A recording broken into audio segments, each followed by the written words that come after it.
Bismillahirrahmanirrahim. Assalamualaikum warahmatullahi wabarakatuh. Assalatu wassalamu ala asyrafil anbiya'i wal mursalin wa ala alihi wa sahbihi ajma'in amma ba'du. Bertemu lagi dengan saya Raudatul Jannah. Di part ketiga ini kita akan membahas tentang hukum bacaan dari mat tabi'i, mat wajib muttasil, mat jaiz munfasil, mat ladin mustaqal kalimi, dan mat ladin mukhaffaf kilmi. Di pembahasan yang pertama kita akan membahas tentang hukum bacaan dari mat tabi'i. Mat secara bahasa artinya panjang, sedangkan tabi'i secara bahasa artinya asli atau biasa. Hukum bacaan mat tabi'i ini adalah apabila ada huruf yang dipanjangkan bunyi suaranya, yaitu pertama, huruf dhammah bertemu dengan huruf waw sukun. Yang kedua, huruf kasroh bertemu dengan huruf ya sukun. Dan yang ketiga, huruf fathah bertemu dengan huruf alif. Maka hukum bacaannya adalah mat tabi'i. Cara membacanya yaitu harus panjang sepanjang 2 harokat atau 2 gerakan huruf, atau yang biasa disebut dengan 1 alif. Lanjut ke contoh. Di contoh yang pertama, allazina, kasroh bertemu dengan huruf ya. Di contoh yang kedua, al-maghdubi, dhammah bertemu dengan huruf waw. Di contoh yang ketiga, al-alamina,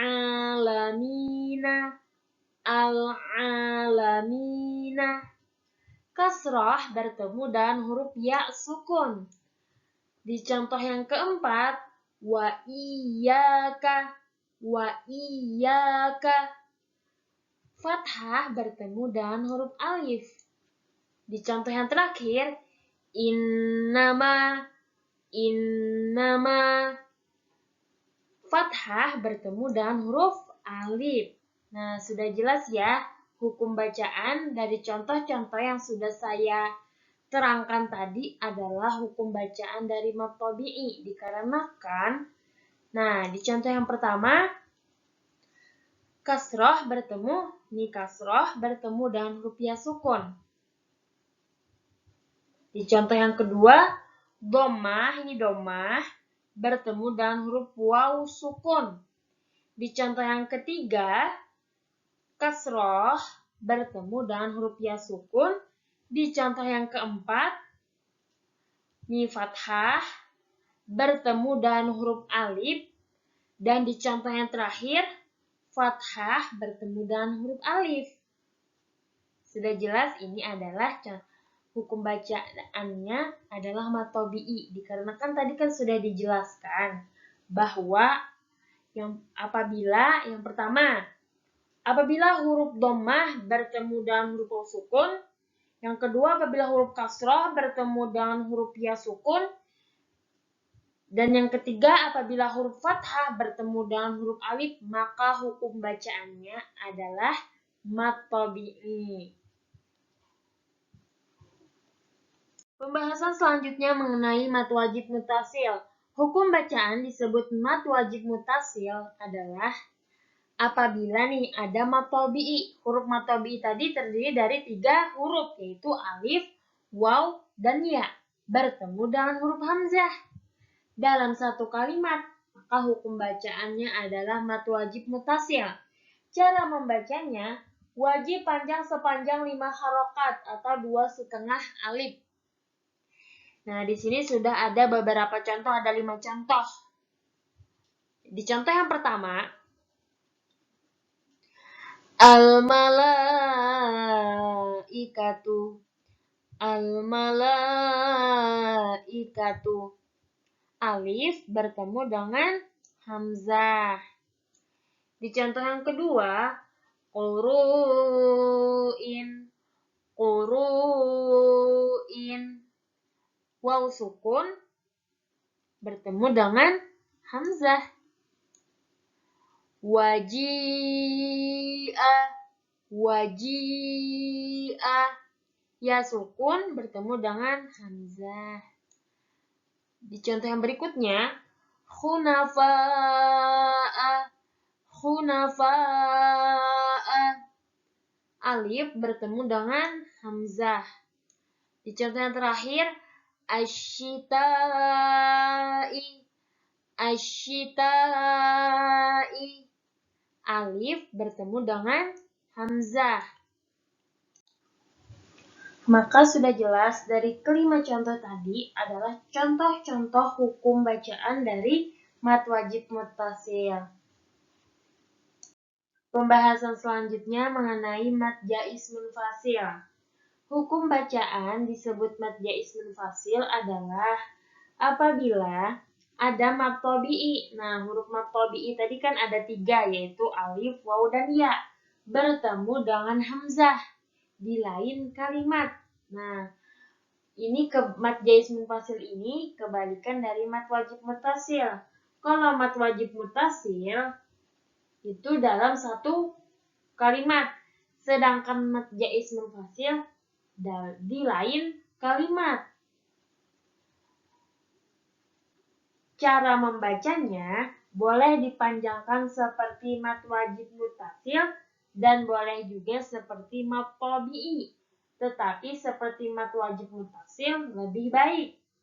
Nah, di sini sudah ada 4 contoh. Di contoh yang pertama, fiha abadan, fiha abadan. Alif bertemu dengan alif. Di contoh yang kedua, la a'budu, la a'budu.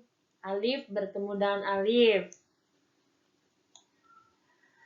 Ma agna, ma agna. Alif bertemu dengan alif. Di contoh yang terakhir, yada abi, yada abi. Alif bertemu dengan alif.